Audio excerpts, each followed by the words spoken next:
At a railway station just south of the city of Voronezh, there's a small military camp. The ground's all cut up. A lot of kit's been moved through here recently. It's ended up at this much larger field camp just down the road.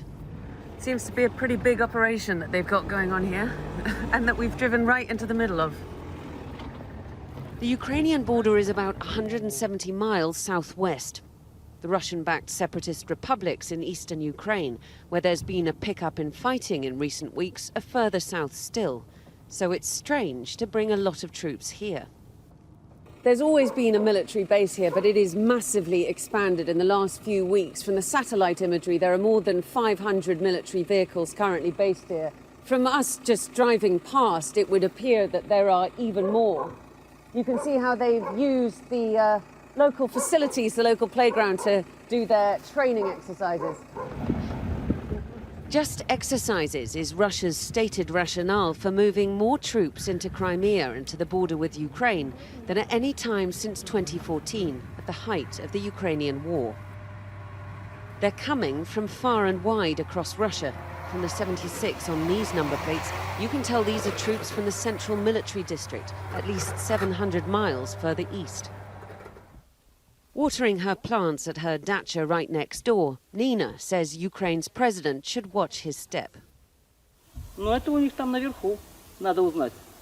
У Зеленского, чем он думает. Он сказал, что я не лох. Но если он не будет лохом, значит ничего не будет. А если будет лохом, значит, может, и будет. President Zelensky visited the front line this week as Germany's chancellor asked Vladimir Putin to unwind his military buildup. Russia says what it does on its soil is its business, but has threatened the end of days if Kiev steps up what the Kremlin calls Ukrainian aggression against the separatist regions, where Russia has now supplied passports to more than 400,000 people.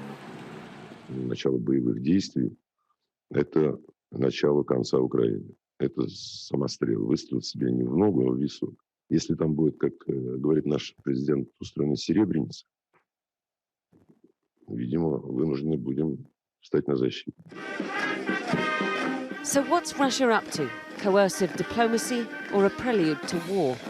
If you want to start a war, you don't warn everybody in advance, you don't waste weeks in discussions, moving troops ostentatiously, or like making statements and warnings. That's not, at least that's not the Kremlin's style of waging wars.